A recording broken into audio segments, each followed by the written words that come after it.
right, all right. It's another Wednesday night. Yes, it is. How's everybody doing? So good. So good? Yeah? Day before a big football game. Day before. They're probably lining up for tailgating options right now. Exactly. Welcome, Joe Stinger. We can always count on you. Oh, yeah. How is life on Pine? What's it called? Pine Island Beach? Do I have that? Did I butcher that, Joe? Anyways, how's everybody doing? Good? Doing very well. Good week so far? Oh, yeah. Mm-hmm. Lauren, did you get your Prime Video logged in? You all good to go? I think so. It'll be interesting to see if we can both be in the app at the same time. Oh, gotcha. If that's for tomorrow's game, the game's on Fox tomorrow. Oh, is it on Fox? Oh, because it'd be in Philly? Just because it's local, yes. Gotcha. Oh, all right. Never mind then. Well, breaking news. All is well in the world. Breaking news. That's what we do here on this Fans View. Sorry to hear that, Joe Stinger. Storm took out a lot down there in Florida, but they're putting it back together piece by piece. So anyway, we got a lot to cover, a lot to go over. Philly sports is on one side of the street is good, and the other side of the street it's like a collision. A collision has happened. So, Yes. Johnny, you're always up first. So, what's happening in the fantasy world of this Fans View? Well, it's all good in the world. The hosts are in the lead in all three sports, so we're doing well. Awesome. So we're back there. So that's the main thing that matters. But we'll do our fantasy football. We got our leaders. We got I'm in the lead too in fantasy football, so that's always on top. And look at that! Look at that! Still got my lead over Jen, and Rob Ozick was busting my chops this week, wondering if I was scared, and he fell back 3 spots. So no, I'm not really running scared on that one. But I must ask, where are the other O'Brien boys? They are not on the list. They're not on the list. But Tyler can't be happy. No, he's not. But it's one of those things. He always tries to outsmart everything instead of just playing it smart. All right, but that's always good. For football, we have a 2,062 point lead, or 2,062 for us, and 1,799 for the viewers. So we got a nice size lead in the thing, and already 10 weeks in. It's like I said, just like we were saying last week, it was halfway through. It's crazy how the season's just flying by, and pretty soon we'll be filling out the playoff lineups. Week 11, right? Yep, starting week 11. So the Eagles in Washington starts it off.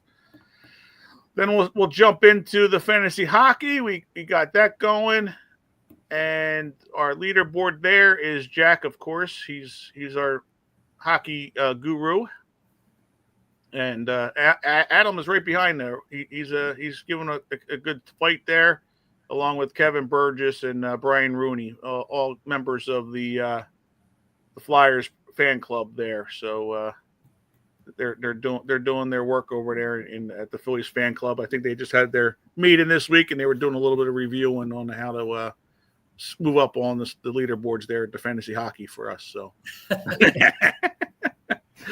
so we're doing that, and they were checking with Sam Erson if he's going to be the number 1 goalie or not. Exactly. Yep. Checking to see if he was going to play.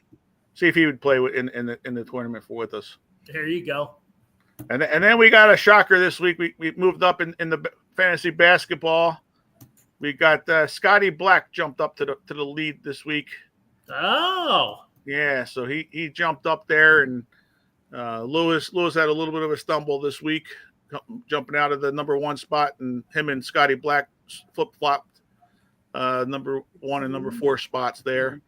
So Brian Brown has popped up though. He's proud of himself. He's up there with his highest ranking so far ever. So he was proud of seeing that with him this week. So everybody's doing a good job and keeping tallies, and looks like the spreadsheet's working well because people are checking out their lineups and everything, and messaging me to let me know that their guys are out and that kind of stuff. So it's working. It's working. It's working. So we got them all working, and thanks to everybody that's playing because it makes a lot of fun. Good job by you, Johnny, because you're the one who handles it all. So thank you. Absolutely. Yep. Moving forward, I don't know. I seem like I always pick the subjects. Lauren, what would you like to talk about? Wow, what do I want to talk about? I don't know. Are you saving the Eagles for last, I'm assuming? I'm throwing it to whoever wants to pick. I feel like I always do, and I just trying to change things up a little bit. Let's go with the Flyers first. Interesting. Okay. Mm-hmm. They're off to a rocky start. We all know that. They got a one game road trip. I can't thank the NHL enough. I mean, you're home for 2 games. You're back up into Canada and back home. Right. You gotta love that. But anyway, they're in Ottawa tomorrow night for what should be a good game. I guess I can sum it up with one word with that team. They're competitive. They're competitive every night. They're not getting blown out. As much as the bitching and complaining I do about the goaltending, when Sam Ersson plays, they have their best shot to win.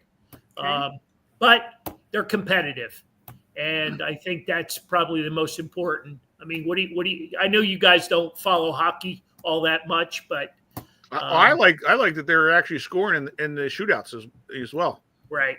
Which is showing that they got skilled players, to be able to score on those breakaways, even though people might want to think it's a mockery of the game, the ended, but it's they're old school. They're old school, and they're just not used to it. Right, but I mean, it just shows the skill that they got, and it's just not connect me anymore. Right, exactly. So it's nice to see. I do like to see the way they're playing, and you see things, you see positives with them. Sure. Going along, and obviously, they got their holes as well, but they're still in that rebuild mode. It was. I was kind of sad to see that Drysdale kid back on the IL again. He's banged up with an upper body injury, and it seemed to have been his hashtag when he came here in the trade from the Ducks. Yeah, he gets banged up because he plays physical. It gets.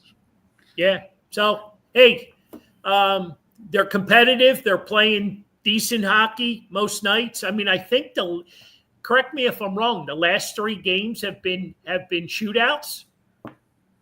It could be 3. Yes, I know there was 2 of them at least. Yeah, I think it's the last 3 games. So they're competitive. I mean, the other night they were up 3-0. You hate to see them give up 3 goals, but they eventually won, so that was nice. Yeah. But competitive and hopefully continue to play that way and reach the playoffs. But it's a long season. Yeah, I just don't like seeing them benching Mitchkov though. No, 100%. I'm with you. Yep. It's that might be the one thing if anything, it's going to get Torts ran out of here by doing that. And as you notice, he didn't do it when Mitchkov was playing at home. He did it on the 2 road games. Yeah, well, so I guess he would catch a lot of crap from the season ticket holders and whatnot, Mm-hmm. But hey, at least they're competitive and they're making the games interesting, and that's all we can ask for until they move forward in the rebuilding process. Exactly. All right. There you go. So we can check the Flyers box. What do we got next? So then I'd say on the complete opposite end of that, we've got the Sixers. Wow. And I don't know that there's much competitiveness there at all. I mean, what I take away from the Flyers, I mean, like you said, we don't watch a ton of hockey, but I watch Sportsnet Central in the morning. I get my, highlights and the fill that way. So I know, at least what's going on, but I don't get any of that from the Sixers. I don't get really much effort or competitiveness or that sort of spark enthusiasm to want to win. Tyrese Maxey continues to be, what we need him to be, but now he's obviously sidelined with his injury. That McCain kid had a good game the other night when they were able to win, but last night was abysmal. Last night's game was about as bad as that court. John and I were talking about that today. What'd you say, John? It reminds you of like a roller hockey league. Yeah. They're bad. Yeah, we had it on for maybe 5 minutes total at 2 different points of the evening, and It was like distracting. yeah, it just. Well, you know what, Anthony, you're probably more attached to a lot of this with, marketing and sales and whatnot. What does the NBA? What are they? I understand competitiveness. They're trying to get players to play at high levels, but what's the end all with this in-game, type of basketball? I guess other than the players making more money. I guess they feel like if the players make more money and then there's special, uniform, special court, there's incentives for people to be watching games that they might not normally watch, like that game in the week. I think they're just trying something different. I'm not opposed to that. It's the old school person certainly isn't going to like it, but I don't think it necessarily hurts. It's good because you want to try to win those games and it means something. But but the courts are absolutely horrendous. Maybe I don't know if that's just the Sixers or the other ones too. Last year wasn't it red? I thought that was terrible as well. Yeah, the red, at least the blue was a little bit better than the red ones last year. Yeah, it's just too much. Like it's not even like creative. It's just like here's a blue floor, right? Like a big symbol in the middle. It's not even, they didn't even try very hard. But I don't know. The Sixers, just watching that yesterday, I'm sure we'll get into it with Joel Embiid. He still looks out of shape. He looks Come like on, he's man. He was 2 for 13. Give him a chance. He was heaving out there. The one horrible play he made where he was doing a spin move and hit the back of the backboard and then got upset that he thought he was fouled. You would hope coming into the season, especially had him been playing, whatever, that maybe he matured a little bit. But quickly watching him for 5 minutes, he is the same Joel Embiid that he's always been. Me, flopping on the floor. And, not playing back-to-back games. I get, whatever, maybe that's his decision, maybe it's not. But I'm just, not to be down because the season just started, but there's no way in hell this team's winning. 2-8, baby. 2-8, 2 wins. Yeah, you better have some drastic changes if you want them to win. And even if the other guys play their butts off, Drummond, who plays hard running up and down the court, and some of these other guys do play hard, they're just not as good as other. They're never going to compete against the bigger teams. They're not going to compete. And quite frankly, I think it's almost too late to make a move for Joel Embiid, because who the hell wants to deal with that? So piggybacking last week when I gave you that Batman quote that I didn't have the full quote for, I did a little research. So the quote reads, "You either die a hero or you live long enough to see yourself become the villain." And so that's from the Dark Knight version of the Batman, which came out in 2008. And I feel like that summarizes Joel Embiid's career to a T. Yeah. Because now he has stuck around long enough and has done enough things that he is starting to become the villain. Well, you're only the villain when you don't the only way you become a villain is if you haven't won things, right? And Check. and you don't take accountability for your actions. Check. So he's his own villain. Right. It's not a matter of who's making him a villain. It's just, it's basically saying if you stick around long enough in one place, eventually you'll become a villain. But I think in his mind, when he speaks to the reporters, and clearly still how he felt yesterday by looking at him and how he was acting, he thinks it's everyone else's problem. He's the problem. No one told him to be out of shape. No one told him to flop around and yell at the refs and this and that. And you're not going to get calls all the time for doing that stuff. I mean, he's his own worst enemy, and he's going to blame it on the fans. And a lot of times, I'll listen to a player when they say something like that, but in this situation, he's wrong. So now what? Nothing. You're too late. You should have got rid of him after the MVP season. That's the best bang you had. Now he just. I was talking to some of the guys, guys that like the Knicks, some other teams. I said, "Would you want him on your team?" They're like, "Yeah, of course, Joel Embiid, I want him." But the next thing that they would say is the first problem that we have is he can't play every day. So if he can't play every day, then you don't want him on the Knicks or another team. Do you want the world's best bench player? Well, I don't know that he's going to be in shape coming off the bench. You know what I mean? So he's in a horrible spot, and the Sixers are pooched until they do something about it. Yeah. Well, what do you guys think of the comment that he made in the press conference? Because you guys are the younger ones on the group here. That he was talking about the not playing back-to-backs, and he's like, "Well, yeah, I might play some back-to-backs, and I'm just a troll. I'm a troll, trolling on TV on the internet there, and making those comments that he wasn't going to play, and he's trolling everybody that he wasn't going to play."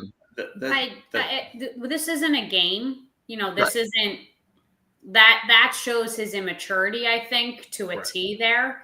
And if he's trying to be funny, it's not funny. I don't know what he's doing. Yeah, there's enough trolls on the internet. We don't need another one who just thinks he's being funny or is somehow helping. Put your energy and your effort into being the best basketball player you can be, being the face of the organization that we've needed you to be. It's interesting. The other day, I'm not actually sure if it was the other day, but I recently saw an Instagram photo that the Sixers posted, and it featured Tyrese Maxey, Dr. J, and Allen Iverson. And the caption on it was, "The franchise, the doctor, and the answer." So I thought that was interesting, and I think that's the Sixers' move, is to slowly start moving away from Joel Embiid as the franchise, to slowly start moving him out of all the marketing materials, the face of the organization, and into Tyrese Maxey, because I think they see the writing on the wall there. Right. I just thought it was very interesting that they would use that term for him. Well, they've also, if they're doing that, they've made that decision very, very recently, because and also very slowly. They just gave him a big old contract. Right. So what are they get? I'm sure they'll never do this because no team does. But how about admit, man, we made the worst friggin' decision of all time, and now we can't even do anything about it. So he's almost like grandfathered in at this point. It's like when you get a special deal somewhere because you've been there for a long time. Kind of like me. Yeah. Like, before AT&T flipped over to different contracts and stuff, you were grandfathered into an old plan. That's kind of what this is like. We're sort of grandfathered into him right now until either we rip the Band-Aid off and they say, okay, you can't be grandfathered in anymore, or until he just goes away. You're also, just with his attitude, you're not going to have any other players that are good that want to come here. You're going to get the old washed up guys because no one wants to play with him. Because I think what's going to happen is he's even with the way they are, he's still the star on this team, which is horrible when you're not playing every day. Right. When someone else comes in, he's not going to be a star. And not even that, let's say pretend he's okay not being the star. I think the work ethic of some of these other guys, a Giannis, or this guy, or that guy, when he sees how hard they actually work, he don't want to work that hard because he would have done it at some point. Well, and that's why he fits in here, because he's that big fish in a little pond, and he doesn't have to prove himself to anybody. He doesn't have another big name that to light any type of spark under him. So he can just go out there and be Joel Embiid, and whatever we get because we should be happy to just have him in the first place. I don't wish ill on anyone, but I have a horrible just feeling like he's going to God forbid something's going to happen. He's going to get hurt and they're going to owe him money, and you're going to be seeing his big butt sitting on the side of the court, and you're going to pay him. And that might be the best case scenario, actually. I don't know. It's not helpful. He's not contributing. You're not to a point now where he's making any type of contributions to the team. Well, let me ask you guys this. I mean, we saw last night's game, whether you watched the game entirely, which I did not. I was more, bouncing around highlights. He didn't even appear to be in any kind of shape. No, I mean, he was sweating like he just came off a 3-day binger. Like he was, I mean, he was sweating so bad, and it was like the second quarter. Well, the thing to keep in mind is, I don't know, here, I mean, we had it on TNT, I guess it was on everywhere. Yes. Yeah. So it wasn't even like the announcers being homers. This was national announcers. He was out there for, let's say, 5 minutes, and they're like, man, he doesn't look good. He doesn't look like he's in shape. I mean, they're saying that on national television. Well, Shaq, again, repeatedly ripped into him. I mean, he just let him have it, I guess. He's like, dude, you're a big man. You're supposed to be dominating, right. And he's not holding back. Do you think a lot of this goes back to, he sort of started out late in life on the basketball train, and a lot of the fundamentals weren't, drilled into him at a young age like most of these guys? I don't know that he likes it as much as other kids that have played it their whole lives are in love with the game. I don't know that he's in love with the game. I think he happens to be 7'2", and they think he could play basketball. But he don't look like he's got energy to go out there and win. He looks like he's almost it's almost like he's, seeing what he can get away with. You know what I mean? And how much money can they pay me for how much little work can I do? Exactly. Well, it seems to be working. Yeah, I mean, it's and the hardest part about it, like you said, is he is the focal point of the team, and they built the team around him, and the offense runs through him, and if he's not going to be playing there every game, that's why your offense looks bad at times when he's not there as well, because they got to play a different way. The only good things that came out of it yesterday was Paul George looked really good yesterday.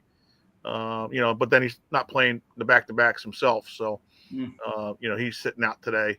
And McCain, McCain really looked, had a spark even again last night. And that's a good combination, McCain and Maxey, if they can, if they can get on the floor, not necessarily together, but one backing up the other. And, Paul George is, he's a good player.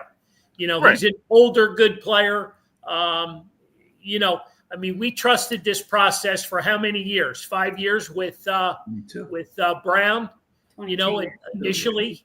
Initially, 5 or 6 years with him initially. And it just seems like it's carried over now to what? What is this now? Coach number 3 or 4 that we've had? Because you had Brown. This is 3, right? 3? Okay. Then you had did it Doc. start with Doug Collins? What's that? Did it start with Doug Collins?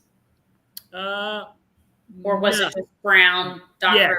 I think it was Brown, Doc Rivers, and Nurse. Yeah. And now Nick, and I'll be honest with you, you listen to some of Nick's press conferences, and, you talk about changing the tone. He drifts away from the conversation when they start questioning him on Embiid. What can you say? He's been told to. He's in a tough situation. I mean, what are you going to play? Yep. I don't. The problem is normally you say trade this guy, do this. There's nothing you can do in this situation, and the Sixers created their own situation. They have, and a lot of credit was given to Morey in the offseason. What a great job he did rebuilding this team. Brought in some couple decent pieces, but for the most part, they're garbage pickups. I mean, well, the other thing about back-to-backs, which everyone's like, it's load management, back-to-back. These guys are older. Well, guess what? When your team has 2 wins and you're taking every other game off, whatever, when you have it don't look very good. Right. Yep. Because it's 15 games this year. They have back-to-back games that are going to be taken off. So when you're 7 and 30 and you're taking a game off, the fans aren't going to like that very much. Exactly. So, they're I don't know. Well, just to give everybody a little bit of hope, they just got to play 20 games over 500 the rest of the way, and they don't have to worry about the play-in. Cha-ching. I mean, I don't know. 20 over. Maybe I'd like to give everybody benefit of the doubt, but Joel Embiid is always a slow start each season. He always has to sort of shake the rust off, and this is the first game he's actually played in. So maybe by the time we're talking, not next week, but the week after that, when we're back home again, we're having a very different conversation. Fingers crossed. Let's hope so. Well, hopefully you'll have like 3 or 4 games played by then. And hopefully they have 3 or 4 wins by then. Hopefully. Well, and listen, he's still diving all over when Jack's talking about his least physical, it is the least physical, but for some reason, it makes it look like he's putting in the most effort. Hold on. I didn't see Hakeem Olajuwon falling over the floor, Patrick Ewing. He's got this Euro step, but he's a center. Figure out what you're doing. And play defense. It's like the most stressed out person at work. The most stressed out person who looks busy all the time isn't actually busy. Same concept. I think he's not nearly as physically strong as he thinks he is. He wants people to think that he's strong. Because if you were strong, you wouldn't be able to. He's asking for people to call fouls that aren't fouls because he wants to. Yeah. I think he just needs to catch his breath. He's soft, is what he is. Yeah. Well, it is. I mean, it is. That's the thing. I mean, it's his first game back. Which is what everybody keeps saying. Mr. Softy emoji's gotten very popular. Oh yeah. Well, it is. I mean, because let's face it. Yeah, everybody it's their first game back in the beginning, the first game of the year. Well, how many of those guys are ready to tap out after 4 minutes and 10 seconds? I mean, is that what it was last night? Yeah, it was like I think it was just before the 5 minutes up. He was like heaving, like he could. Oh yeah. He had a nice pack on his knee and went back to the locker room, and it's like he's done no work since the Olympics. Like he's just sat on his couch since. Well, he went on a 2-month vacation, so right. Well, and that's the thing too.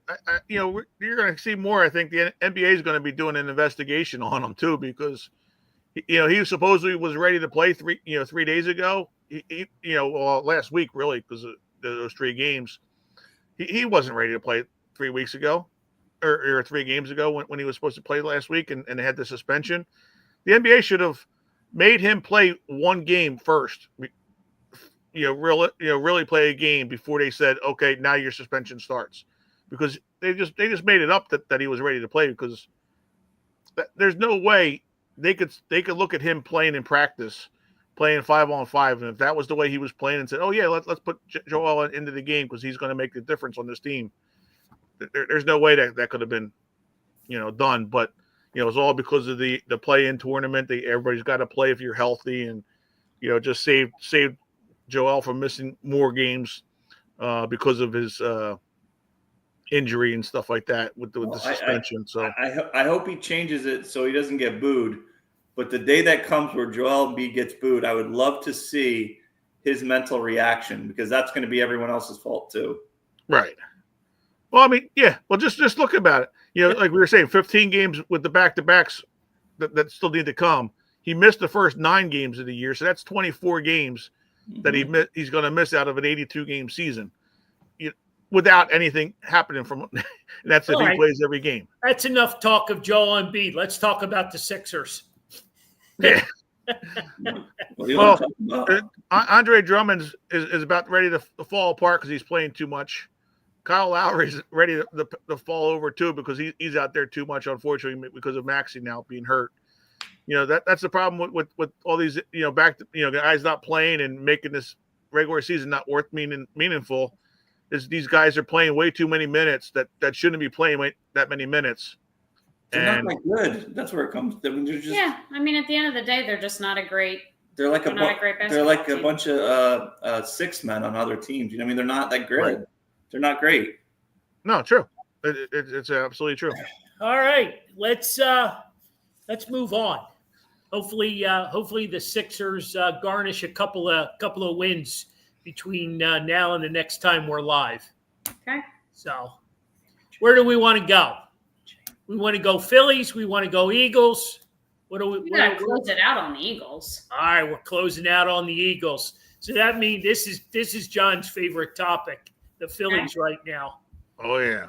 Yeah, Johnny, why don't you handle this segment? Whew. All right, we got a lot of trade rumors going on that Alec Boehm is going to be no longer a Philly after this offseason. Shucks. Yeah.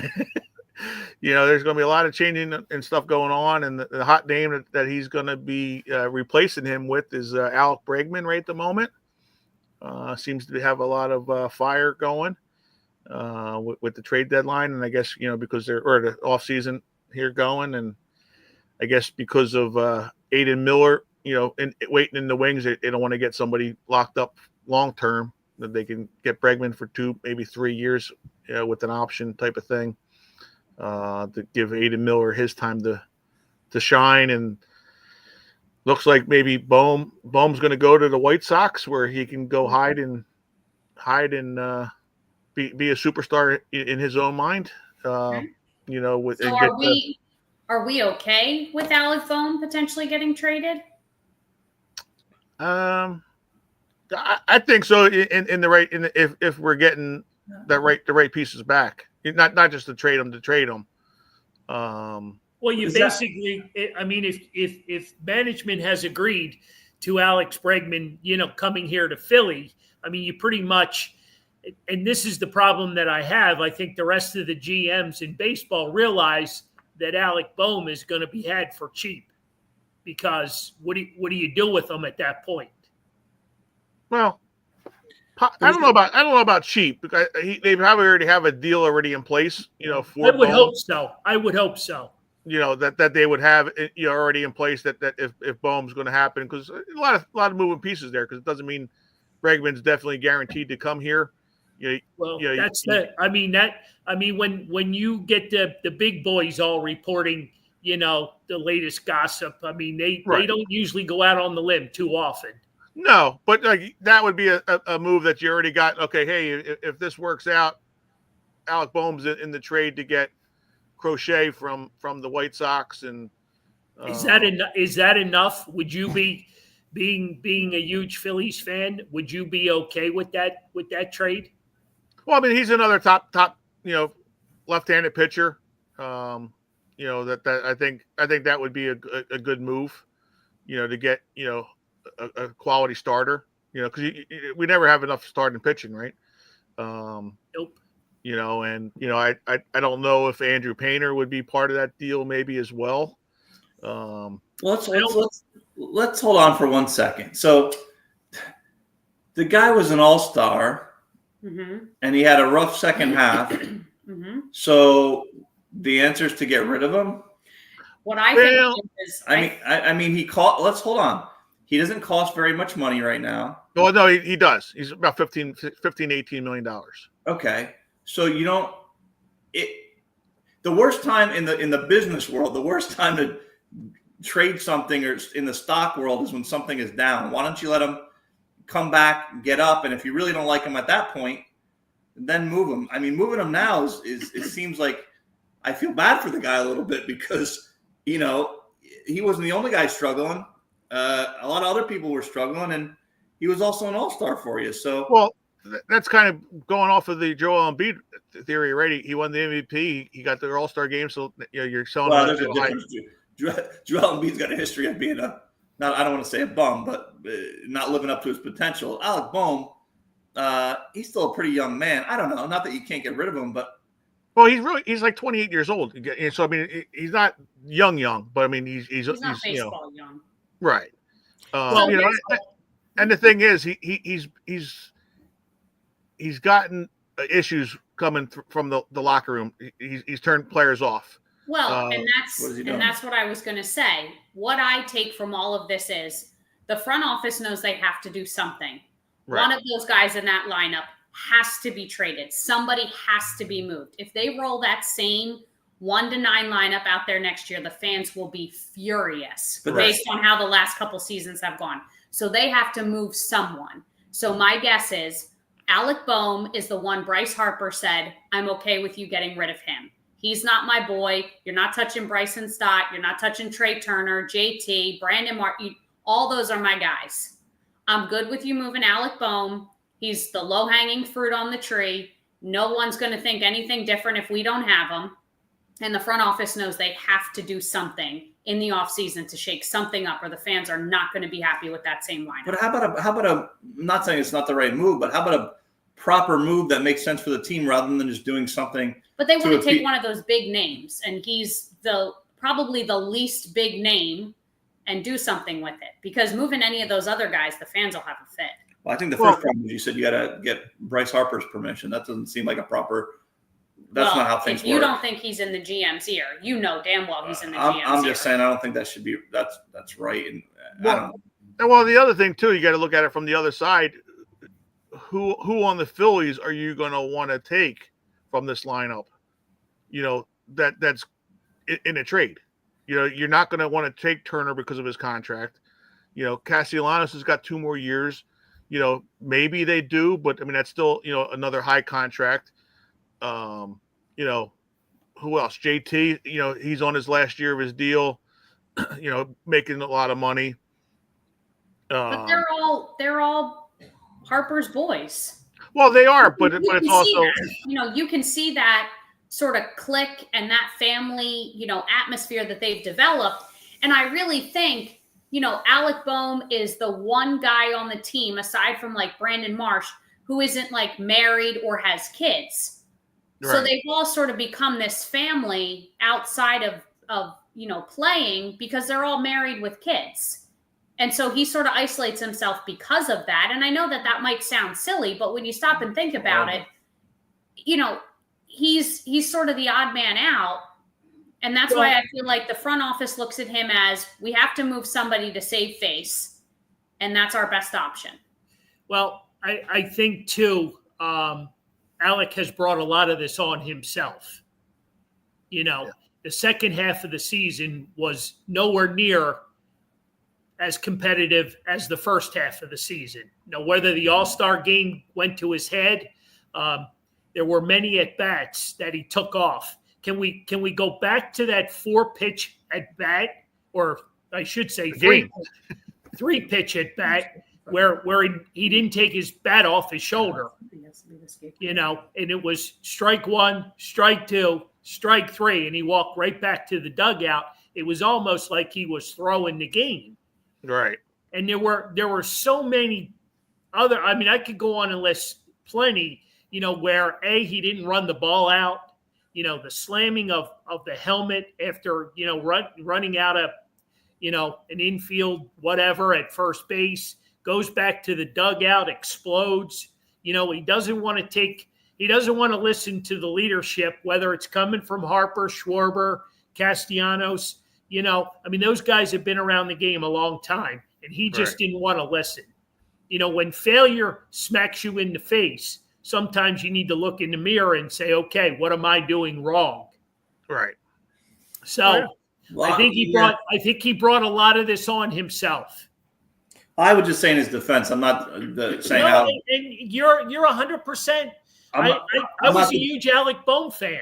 No, I'm not saying that. I just feel bad for him because if you look at that, you know, the first thing he said, well, he struggled the second half. Who on that team didn't struggle the second half? They were a 500 team in the second half. They stunk in the second half. So, yeah, if you have to make one move, but let's be realistic. That one move might be okay for the fans and selling some tickets, and you got a guy's name in here and there. But replacing Alec Boehm with one other guy, I do not think fixes, you know, all those issues. Like Lawrence said, though, somebody's got to be held accountable. I don't think the front office thinks that there's a lot of things that need to be fixed. Well, the bullpen needs some help. So I mean, based on their exit press conferences, they plan to just pretty much roll that same lineup out there. I mean, they're confident in their abilities and just feel like, we had a bad stroke of luck. I'm just saying sometimes the best move's not the sexiest move. Get a couple bullpen guys. Maybe the guys don't swing at every pitch, and maybe you're a better team. I don't know. Well, I mean, the second half of the season, like you said, they struggled with hitting primarily.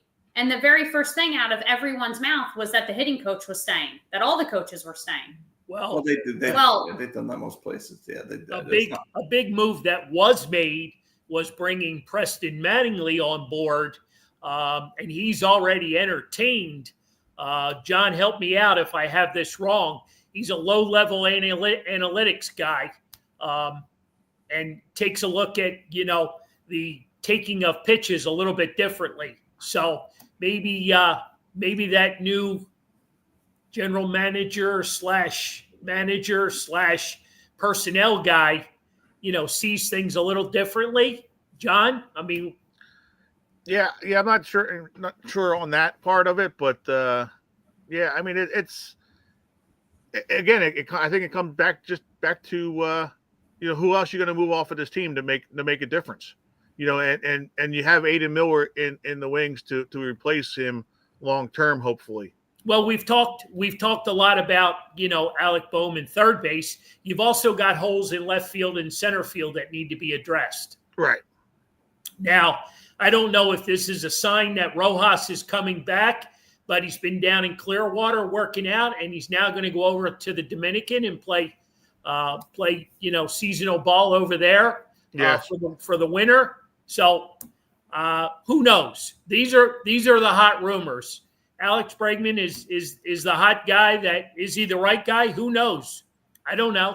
I know he's done pretty well in Houston and filled that void for them very well. So yeah, I mean he typically is a little bit of a slow starter himself as well during the season, which isn't. He's slower than Joel Embiid. I was going to say that's typical. That's par for the course here in Philly. Well, right. No, of course, it's a he's a guy that's been through the wars, in Houston there a lot through the playoffs, and a few trash cans. And a few trash cans. It's just it's a guy's name that could possibly work. Joe, if he doesn't sign here, well, there's a couple other guys that could come in play. That you could work with, and and then if not, you bring Bone back if that's the case. But you gotta. Could you hear those interviews with him if he doesn't get traded? Well, true. That'll go well. There's no way he comes back and plays here after his name getting dragged through the mud. Well, as soon as somebody gets on the trading block, much like what we're doing, all the things he did wrong. Well, and then what? We're just supposed to welcome him back with open arms and forget we didn't say all those mean things? If he hits home runs. Sure, if he hits home runs, but he doesn't. That's he's not a home run guy. He was in the home run derby. So. Yeah, well, that was because they were short a guy. Okay. nobody else wanted to do it. But it's one of those things where he's a nice piece. That's the problem. Like he's a nice player, but he's not the guy that does things. And he's come up small now in the past 3 playoff seasons. I just don't know if there's a really, really big name out there that's gonna do it. Don't say it, John. Don't say it. Oh no, that guy's coming too. Oh, Jesus. Who's coming? Juan Soto. Jeez, John, you want to? Oh no, this team. You want to blow that budget, don't you? Well, no, they are. That budget's going to be blown because if he doesn't come here, he's going to the Dodgers. So if he goes to the Dodgers, then there's no chance of this team winning. So John Middleton didn't get some more guys that with deep pockets to be backers of this team for no reason. Because they weren't making money last year and they needed to, they're only eating peanuts every night for dinner. I mean, they're going out because that's the way you got to do it in baseball right now. You got to go spend money. All right, let's keep this party rolling. Let's keep it going. Yeah. You know, because Thursday night football. What's everybody doing? we're bringing our popcorn out and getting ready for a first place showdown. Hey, what did we ever think? Did we ever think that this would be a 7-2 versus 7-3 team week 11 into the season with the Washington Commanders? Did we ever think this was a possibility? No. No. I mean, I like it. I like when there's, that team that surprises everyone and comes out and does well. And, I like it. I don't mind it at all. And I just hope the Eagles show up. And that was such a commanding win on Sunday that I'm hoping they can just kind of continue to roll with that. Took a little bit to get going. Took a while for them to get things heated up. But when they did. Tracks here in Philly. Well, this team that they're playing is a much, much better team than that. So I don't know that not that they can't do it. They're evenly matched, but the team last week was abysmal. So I imagine it'll be a little tighter. Well, that's what you're supposed to roll over those opponents. Yeah, I think this is going to be a little bit different because now Washington has had, a bad schedule that they've been playing. They're playing one of the lower ranked schedules. So they're beating up on some bad, a lot of the bad teams. Same with the Eagles. They're probably a little bit ahead of schedule where they thought they would be, even though they were expected to be good. But I don't know that they were expected to be 7-3 good at this point. Now you're stepping up to a level that's, in real playoff schedule, right? I mean, you're playing a real playoff team. So it's going to be interesting to see where they go. This is an elite game for them. This is going to show the rest of the NFL, because they're coming off a loss. They lost to Pittsburgh by 1. So they're rolling into Philly, and they're going to play, in front of a hostile crowd. Mm-hmm. And, you got a rookie quarterback. He's played well. Give him his props. Right. Send him flowers. You know what I mean? But playing at the Link's a whole different ball game this time of year, especially week 11. Right. So and the Birds they're looking at what, 5 in a row. Win 5 in a row, and they'll be winning 6 with this one. Winning 6, right? Coming off of 5 previous wins is where I was going with that. Yeah. And you take full command of the NFC East. Right. At that point, you're getting Mulata back, which is a big piece on the offensive line. Guys are getting healthy, and hopefully the Link is screaming tomorrow night. Yeah, I mean it's a good test for both teams. You're playing it. Washington's got a decent defense. They'll make you do some stuff, and Jaden Daniels is a pretty good up and comer right at the moment for a rookie quarterback, and but it's a rookie quarterback, So I mean it's you're playing that next level of talent that you're playing with the Eagles that you haven't played against with other. What's teams. The kid's name from Penn State? Johan Dotson. Thank you. Yep. I got him winning. I got him scoring the winning touchdown to put us in the win column. There you go. Against his former team. I think he'll have a big night tomorrow night. Well, Nick will try to do that because he does that a lot. Try to get the guys against their former teams to score. Yep. Jihad Dotson. Yep. So yeah, but I also like to see Barkley, run the ball, as many times as possible because that just opens up everything else. So well, that's the thing for both of these teams. They both run the ball well, Washington and the Eagles. I think they're getting Brian Robinson back, their running back, this week. So if he comes back, that may also make the game a shorter game where you're not having as many possessions because the clock's running all the time when you're running the ball. Sure. So you're going to have to take advantage of it. And, okay. It's one of those things that, this is where the quality veteran teams got to step up and show, where they are at. And let the bigger brother's got to show the little brother he's not ready yet. Yep. Type Joe of thing. Stinger wants to talk a little bit about Cooper DeJean. Yeah. He's been playing lights out since they put him in the starting lineup. Him and Quinyon Mitchell. I mean, draft pick number 1, number 2. That's probably the best draft that Howie's ever had. What do you think? I agree. I mean, both of those spots. I mean, both of those guys are making big marks on this team, and and really changed this team a lot. I mean, Quinyon Mitchell, especially on the outside, is not letting anybody getting any yards. I think he had averaging 25 yards passing against him in the past since the bye. So I mean, it's all right. That's pretty impressive, from a rookie. And he's not backing down to anybody. He's going up against CD Lamb, and he didn't have your top quarterback throwing to him, but you get Jamar Chase as well with Joe Burrow. So he's not afraid and going up against a lot of good teams. So all right, well, it's going to be a good game. And John, you made the announcement earlier. The game is being showed locally on Fox. Yeah. Otherwise, you need the Prime network. Yes. To see the game.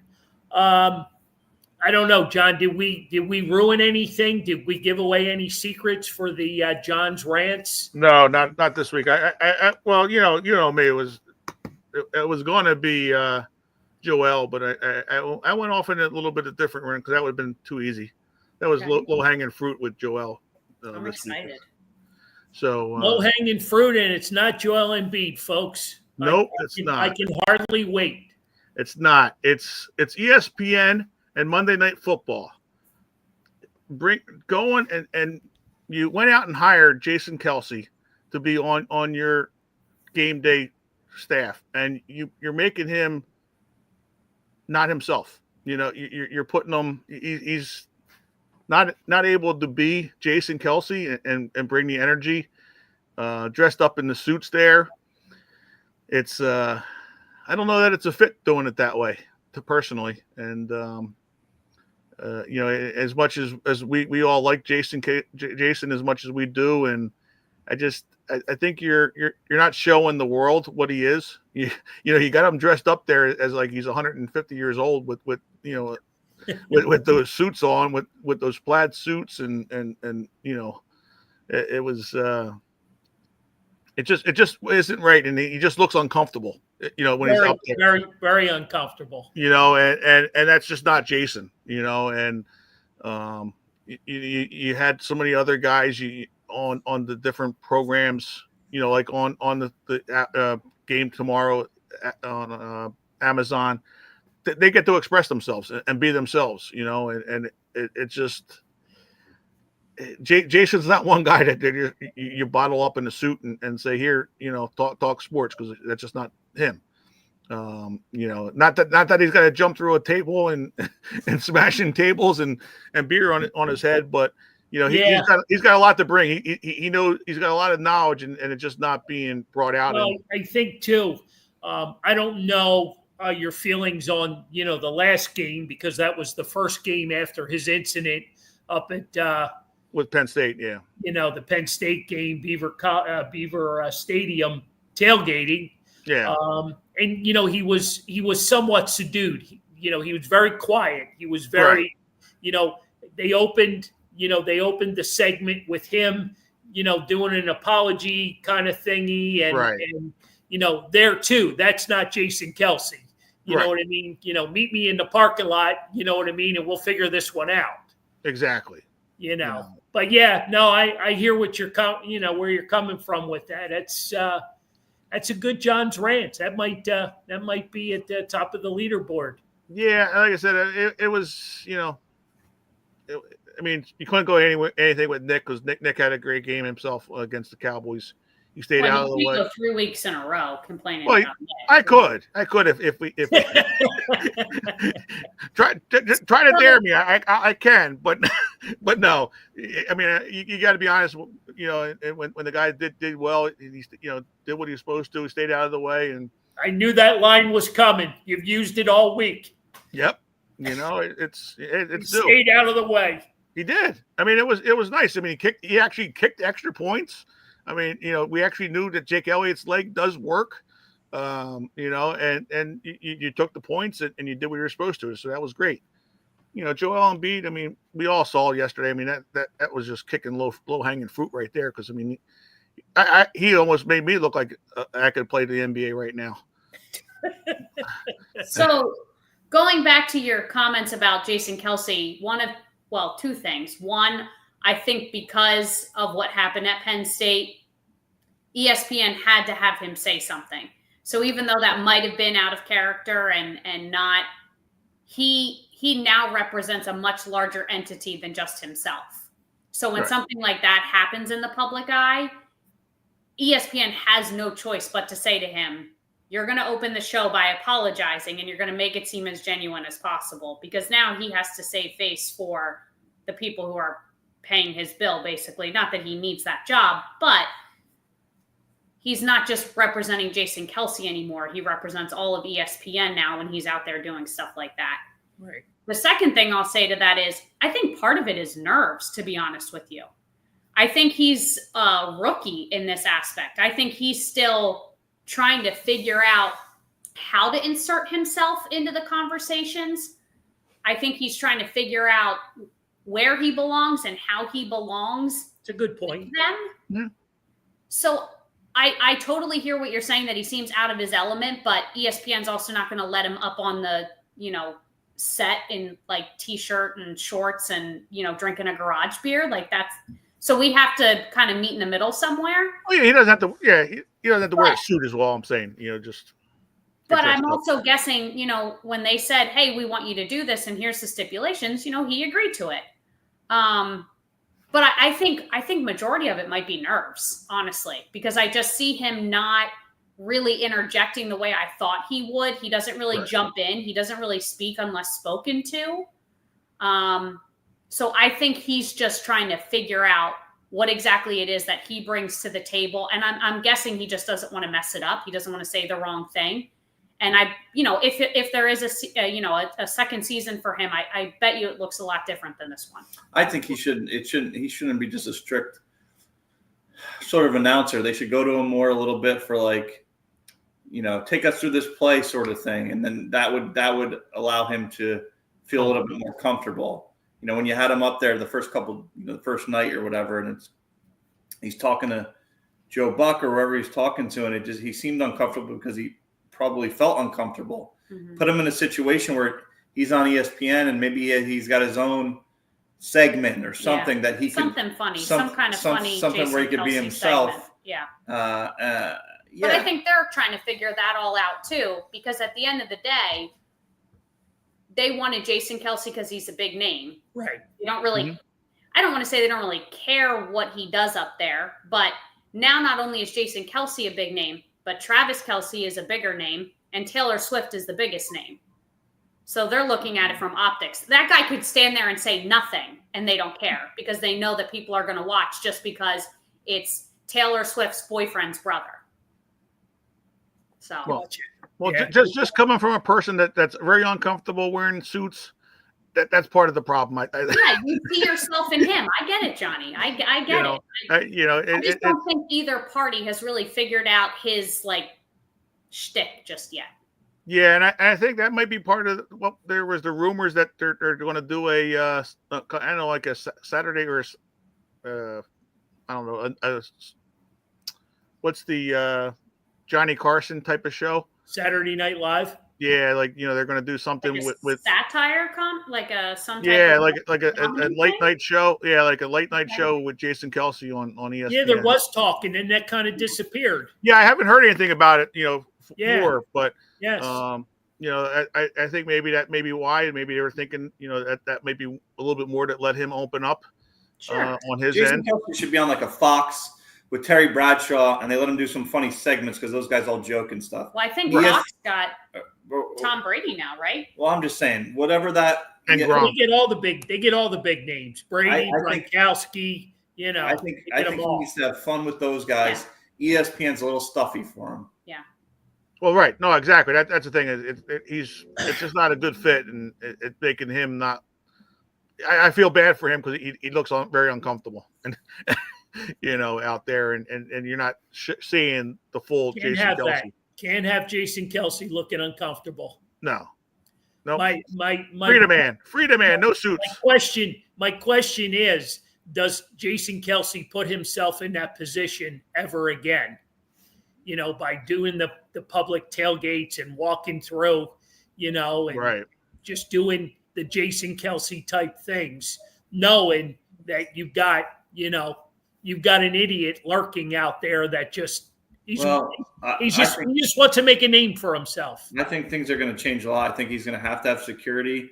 I think there's going to be more when this stuff's on campus. There's going to be more people following them. He wants to be a man of the people, but unfortunately, It's hard. his brother and who his brother dates is making that very difficult for him. Yep. Yeah.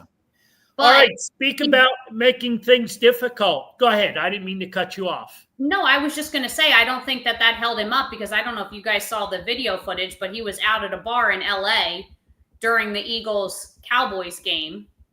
Because he must have been out there for ESPN that Monday night, or I think that's when it was. Yeah. And nothing held him back there.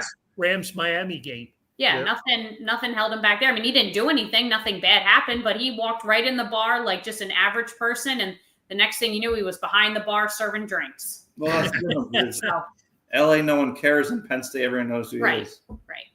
So, All right, let's close out this segment or this show with a layup. Lauren? all right. So my question to you guys, and I'm at an unfair advantage because obviously I've had some time to think about this. This is more on a personal level that we've all experienced at Carl's Cards. But who are your Mount Rushmore of autograph guests? So 4 people that represent the best of the best that we've specifically had at the store in 29 years. That you like, or they're the best players? No, that you've had great experience with, that's been great with the fans. Now, luckily for us, the good far, far outweigh the bad. So there's a lot to choose from. Yeah, there is. But you have to narrow it down to just 4. And who are those 4? Yeah, that's a I don't know how much time you spend a week on these questions, but these are not much. No. Okay. They normally come from a question I hear from something else. Yeah, well, hey, you're smart enough to pick up on that and develop it into something for us Stu Nods. So since I've had time, I'll go first. And maybe that'll jog some of your thoughts. Some of them are easy, like obviously no brainers. And some of them might surprise you. So there's no Mount Rushmore without Bernie Perrant, right? Great. From each sport, or just No, 4? no, just 4. I mean, there's no way he's not on there. I mean, he's great with everybody, overly great with everybody. Yep. The next person, there's Bernie Perrant and then everybody else. Okay. I did think about adding in that stipulation that, Bernie Perrant he's sort of the GOAT. So this is Mount Rushmore without Bernie Perrant. But I didn't want to also not have him on there. Gotcha. Okay. So a surprising one that I thought of recently, and you'll enjoy this one, was Steve Blass. He's great. He was just so great with the people and just so grounded and just... And your flower bed. Yeah, jumped up on the mulch, pile to get his photo in front of the window with his banner. Just a genuine person that... When he drove out, we met him at a rest stop. Like he just... Yeah, just a happy good human man. being. Yeah, he was a nice man. Yeah, that's great. LaShawn McCoy. Yeah. Second time, not the first. Second time. They were like so far apart. I mean, they were so far apart, and they were night and day. Not 15 years, but it was the kid McCoy, the immature kid versus the mature father. Right. You know what I mean? Yeah. Right. 100%. Dickie Knowles. Dickie getting a nod on the Mount Rushmore. How about that? He gets it from me. He shows up at, the shows just unannounced. Just seems like a really good human being. And he's so invested in helping other people, especially ones that are struggling like he did for, God knows how long until he got the help he needed. But, turning around Shane Victorino's career, identifying something was going on there, just a genuinely good person and just, would talk to anybody. So you've put more thought into this than you're giving yourself credit for. No, I said I've had a lot of time to think about it. You guys haven't, which is why I was going first. So I give you guys time you to put think. a lot of thought into the reasons behind the choices. About and 30 minutes. Yeah, it was more than 30 minutes. Thank you. And the whole point is that it's easy to say people like, when we had like Hunter Pence or Cliff Lee or even Brian Dawkins, the couple times we had them, those are big name guys that are great to have. But I'm talking about those guys where they left the store and I was like, you know what? That was a good signing. And my last one is Brian Propp. Wow. So those are my 4. So Wow. Brian Propp, because once again, no one ever leaves without an autograph, a photo, maybe another autograph, maybe another photo. He takes pictures on his phone of the signings. The guy had a stroke and is unable to use his right hand, but learned, how to write with his left hand so good that he can sign autographs that really, maybe Jack can tell them apart, but to most people you can't. And that's just dedication to wanting to make sure that your fans, don't go forgotten about because something, horrific happened to you. Yeah. So those are my 4. Yeah. They're good ones. You put a lot of thought and energy into that. I don't think any of the 3 of us will come close to, Well, I have an unfair advantage because I come up with. I understand, but the way you presented it, it's Sure. it's Johnny, good. you got anything swirling around over there? Yeah, I've been scribbling down right here. I got for me the first one is Jason Kelsey 2 days after the parade. Yeah. He for what the way things happened, overnight there, the amount of extra people that were coming through the line that he accommodated, and obviously, everything that went on with that, and you guys made the accommodations work as well, for that event. AJ Brown, is another guy. He's quiet, but when you get a kid in front of him, he opens up, and you get to see the real AJ Brown, and it's a good side of him as well. And McCoy was another one I had on there because I did think just maybe recency bias as well, but he was great with everybody, the way he interacted with the kids. As you showed in the video when he had his video, scored the touchdown and stuff, and that one was really good. I liked JT Real Muto as well when he was here. We got to talk with him a lot. Talking about Kapler and Odubel Herrera and different things, and then when Davey made his debut at the Phillies. Your dad and I got to go into the Phillies clubhouse, or not the clubhouse, but the family room to meet up with Davey, and JT came by, and we talked to him, and we're like, "Do you remember?" I messaged him like, "Do you remember?" So you're like, "Of course. How can I not remember you guys?" And just a real down to earth guy. Wasn't afraid to say anything. I do think the next one will be Dawkins as well. I'm looking forward to that one coming up this week in December there. On the 7th. Johnny, you've got Kelsey, AJ, yep, JT, yep, and McCoy.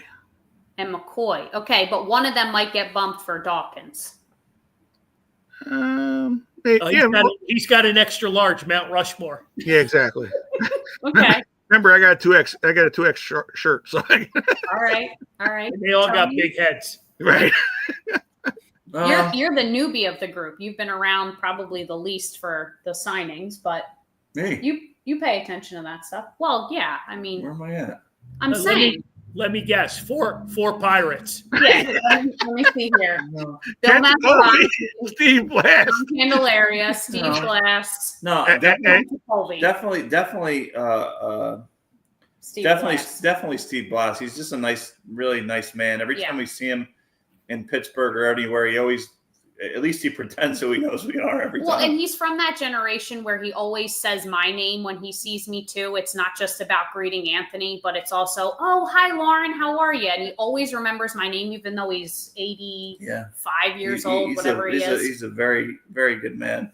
No, AJ Brown and McCoy are really good, and they're very personable. So are they sharing a head, or I don't know. are we cutting them in half and one's on one side and one's on the I don't other? know. All right. I do think one of the guys that I really did like was George Niang. He was really good with the kids. He was funny as all get out. He joked around. Mhm. That's not a name that you would think but he was fantastic, and Yeah. he was just a fan favorite too. Okay.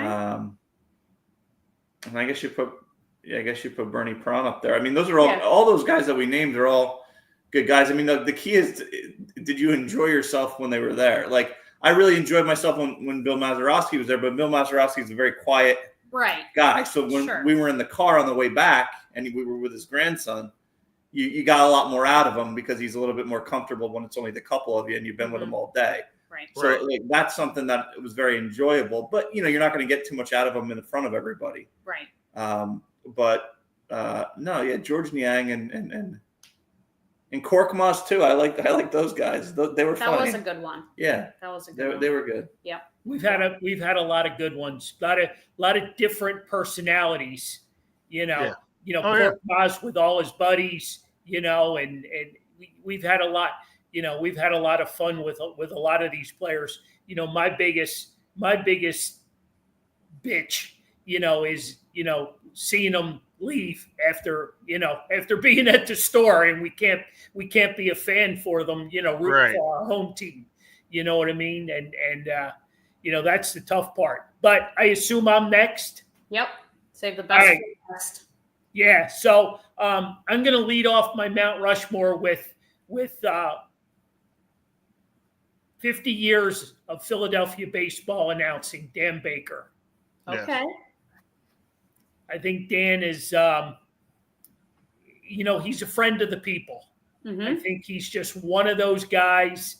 And he's helped us out immensely with connecting, other players, other people, whether it be for the show or whatever.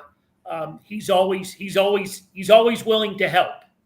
Well, at one of the shows that you had him at as a guest, he had a pin on his suit jacket.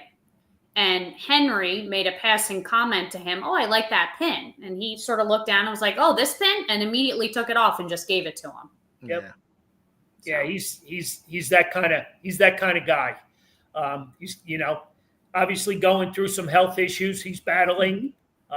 Think about him all the time when I see him. Most recently, he was just at the Philly Sports Hall of Fame.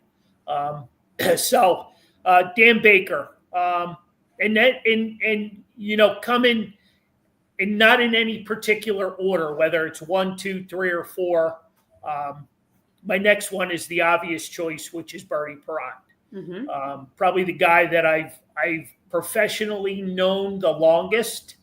And he probably, we've done more things with Bernie over the years, 30 plus years of signings and just meeting up, and just, again, he's one of those guys that he loves everybody.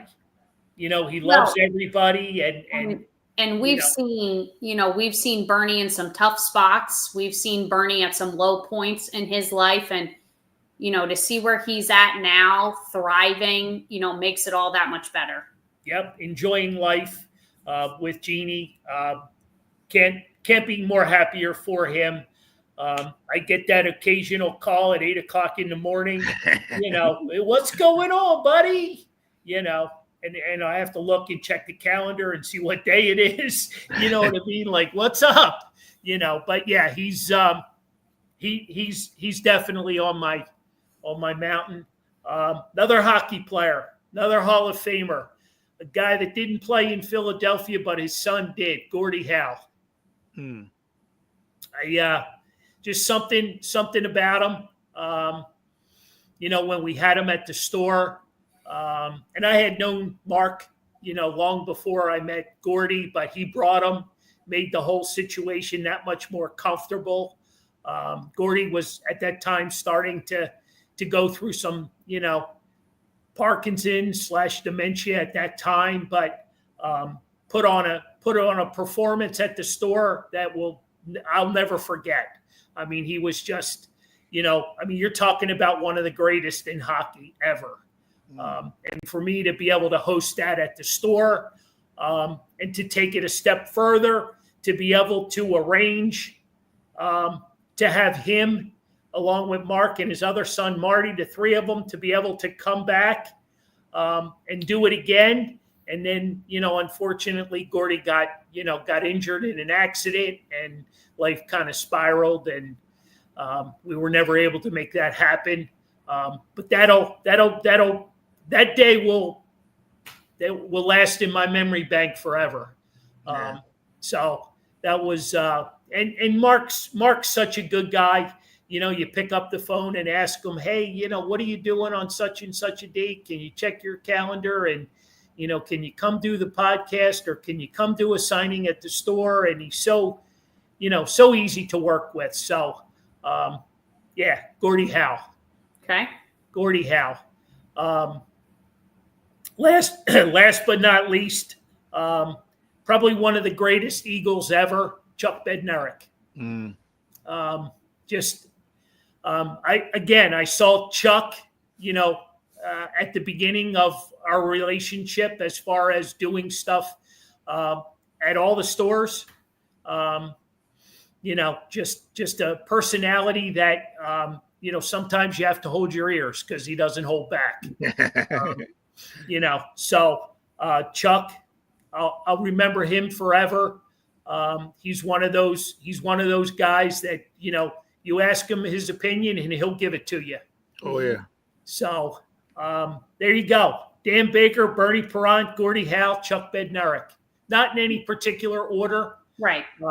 But I just think, you know, and you know, I could go on and on and on, because there's been a lot of younger generational type guys, you know, the Matt Stroms of the world that we had, you know, that I got to sit there and break packs with. That was probably one of the coolest things ever. But by four, Dan Baker, Bernie Perrant, Gordie Howe, Chuck Bednarik. Okay. That's a great question. That's the great answers by all four of us, by the way, because we all put, you could see we put a little bit of thought into it anyway. Lauren, you had more time, but you know. Well, before it ends, just an honorable mention. I don't know. I forgot. I don't know. I forgot, but I didn't mention Bobby Shantz. That was my worst too. I struggled with that one as well. He's, you know, I don't know. I kind of felt like, you know, he's fought that odd man out his whole life. You know what I mean? Like, you know, he's the little guy, you know, he's, right. You know, nobody gives him the right attention that he deserves. Yeah. But they love him in Philadelphia. What is he, 99 years old now? He's pushing it, yeah. You know, and he too, you know, having some serious health issues right now. He's not able to come out and do signings anymore. So treasure that ride to and from when you picked him up to bring him to Dagwoods. That was something. That's for sure. Yeah, that was definitely an honorable mention that I was going to say. Yeah, that's a good one. And for me, honorable mentions, if we're allowed, I'll go Bill Mazeroski all day. It was great. I mean, to have, you know, a player of that magnitude, a Hall of Famer who's living in our backyard, you know, and have those credentials to throw out there, and the conversations that he had with everybody. And these are for the most part Philly fans, right? You know, they're Philly fans. They're here's a Pirate come to a Philly store. He was phenomenal. He was absolutely phenomenal. So Well, he has one thing in common. He was able to beat the Yankees. there you go. So we all liked it. Yeah. Yep. I think Goose might have scared him off. We might not ever see him again, but Goose. I don't know, with this new Trader Joe's opening in King of Prussia, I think Goose got the boot up the King of Prussia. He's not working in his backyard anymore. well, tell him he's got no jersey coming if we don't get any. Jingle jangle. I've been waiting, but I haven't seen him. So Well, if we're doing honorable mentions, then I got to throw Lou Nolan out there. there you go. Oh yeah, There you go. Yeah. Yep. Yeah, another 50-year guy in Flyers history. Yeah. That's who I thought you were going with first. Exactly. Yeah, you know what? I thought you were going Lou. I struggled, but I just, I could have went all hockey. You know me. I could have threw Bobby Clark in there, even though, we've done how many different private signings. We did have him to the store with the part of the LCB line. I mean, we've had some great guests. Yeah. I know we're partial and we all have our little moments, but we've had some great times with these guys. Hoping for another this Saturday. AJ Brown back for the third time. Oh yeah, this one's gonna be a good one. This you're gonna have all the kids coming, and it's gonna be a fun time for sure. Another sellout for Carl's Cards. It's just remarkable how we're able to hang in there with the big shows, and always able to compete, and I'll steal his quote: "Always open." Always open, exactly. Yep. So, yeah. Oh yeah. Yep. I mean, and you also had Jeremy Roenick, who just got into the Hockey Hall of Fame. He was another character. I mean, the list can go on and on. It's hard to just make it. Well, we're 7 minutes shy of 2 hours, so An hour and a half. An hour and a half. Hour and a half. I lost my brain cell for a minute. But yeah. I mean, it was definitely like I said, there's a whole bunch, and we really didn't have many duplicates. I think what was it? McCoy was the duplicate, maybe. Yeah, McCoy probably, and that's so recent in all of our minds. Right. So that's what kind of the proximity to it is what makes that one. But I also think about Mark Recchi. I have a photo of him just standing behind the register, just like shooting the shit after the signing was over. He's just back there. Matt Stairs is another one who, is such a good friend of the store and the show, and just seems like a great guy. Who'd you have? Did you have was it Kruk and Dan Held, and they were eating not What Dan was Held. the second name? Maybe not Dan Held. Dave Hollins. Dave Hollins. They're eating Big Macs behind the register. I mean, they were starving. Speaking of eating Big Macs behind the register, Hollis Thomas. With the he's 6-pack another of one. donuts. Yeah, held another the honorable donuts. mention, eating some Cheetos because he's starving, and the signing's just about over. I had to watch my fingers. I thought he was going to eat my also a fingers. great I thought he was going to eat my fingers with the way he was inhaling those donuts. Paul Horning, Hall of Famer, Green Bay Packer, Paul Horning. We had to go down the street to get him a milkshake at Zach's Hamburgers, and he's got the milkshake all dripping down the front of him. Another honorable mention. Lauren was almost said Lenny Dykstra, and I said, let's maybe not Lenny Dykstra. Poor Lenny. Poor Poor Lenny. There's nothing poor about him. Poor Lenny. He made his bed, so he's got to lay in it. Yes, so he did. there's nothing poor about him. Yeah. Yep. We may have to roll this one out another time because this is too good to let go. Joe Stinger's got Tommy McDonald. Yeah. He was great. Yeah. He loved mom. Who's picking me up? Yep. Poor Tommy. Rest in That's what peace, makes him Tommy. great. That's what makes him great. Rest in peace. All right. Anything that we need to close with other than hopefully you got tickets for Saturday and we'll see you. You don't need a ticket for next Wednesday night. Come one, come all. We got a great show planned with T-Mac, Tommy McDonald, and we've added another guest. I was just going to say that. Tom McCarthy. What did I say? T-Mac. Tommy McDonald will not be there. That would be something. Tom McCarthy. Yes. What's his nickname? T-Mac. T-Mac. Yeah, that's what I said. Well, you said Tommy McDonald. Oh, sorry. Yeah. Just letting everybody know. All right, we'll go back and edit the tape so I get it right. Yeah.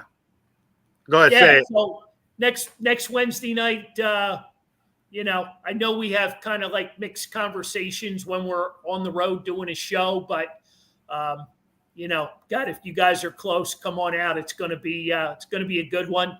Yep. Yeah. So who's our added guest? Is it we're gonna spill it now? I thought Yeah. You got your tree up behind you, so You're 2 hours Santa Claus. We're 2 hours into the show. Might as well. 2 hours. 2 hours and Tommy McDonald's coming. Yeah, we definitely got to edit this show. If anybody gets a hold of this, we're in trouble. Yeah. Oh, That's what makes it unedited, uncensored, unfiltered. That's what makes us a classic. And you didn't drop the F-bomb this time. No, not Good this job. one, No, but hey, we got a friggin' earlier. We did. Yeah, but you know what? I think we had our highest ratings. I think this past week. I think because of the F-bomb. There you go. There you go. So you're like our own Chase Utley. Yeah, there you go. We might have to throw in another F-bomb every once in a while. There, don't be afraid. We had all right. So we had Tom high ratings this week. Santa, John, me, Lauren, Anthony, and a host of others. Hopefully the place is packed. We're gonna Sue, you coming? I love getting her fired up. Doesn't take much. I love getting her fired up. But anyway, hey, great show, guys. Thank you. May you Hello. I thought there was a trade update coming across my phone. I had to quick glance. No, but you got to get your traffic updates for getting into the tailgates because I think they're starting, like you said. Yeah, you're not kidding. They're waiting for the show to end. When you wake up, man, they'll be in line. Yeah. Oh yeah. Well, go Birds. I'd love to see another victory and take them to 8-2. Yes. Nice long weekend. I don't know what I'm going to do on Sunday now with no Eagles football. So unbelievable. You can come and help me paint the kitchen. I'm a terrible painter. Me and a paintbrush do not get along. I don't let anybody help me paint anyway. I'm just joking. No. I can't see you painting. You can't? No. He's a good painter. I mean, it's a dangerous activity for Johnny, but he probably tapes off everything, doesn't he? I don't tape anything. He doesn't use tape at all. No. There's no tape. No tape. He's a professional. That's a slap in the face right there. Yeah. All right. Well, you insulted him, Dad. I got a day off. He's got a day off. He won't remember it come Friday, so no big deal. What were we talking about? Yeah, exactly. All right. Ladies and gentlemen, boys and girls, happy Wednesday night. Yes. Go Birds. Take care.